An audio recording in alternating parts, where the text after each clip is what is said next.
Okay, so I can't say what this is for, and it is illegal. You can't do this, but yeah, so whatever. So I did the quick bypass thing, and the little park and brake bypass thing, I installed it and it doesn't work.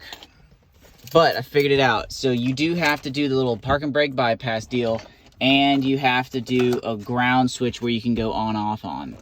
It's just the only way. I tried every other combination here, and I can't get it to work. So anyways, whatever. So turn on the key. All right. And right now it's on the on position. Okay.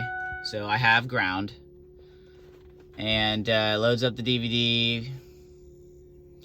And then it gives me the park and brake deal. Yep, okay, whatever. And if you click OK, it won't let you click OK.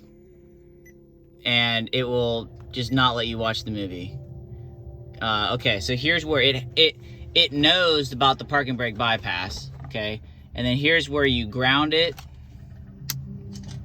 Okay, and then there's a change. I put my ground back on. Now it has the ground, okay? And then you click this and then give it a second to flash 1 or 2 times.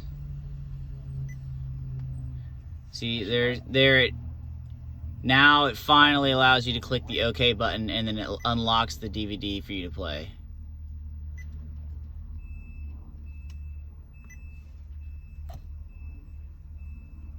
Well, I paused it actually, so there, on. Stake my crew's life on the theory you're a person, actual and whole.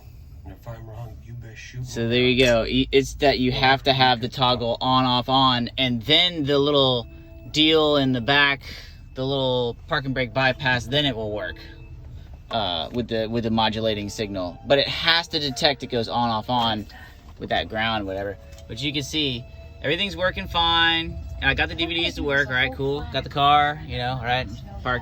As soon as I turn the ground off, uninhabitable. there you go. Then it senses the park and brake is off. So you have to have the bypass and you have to have the switch.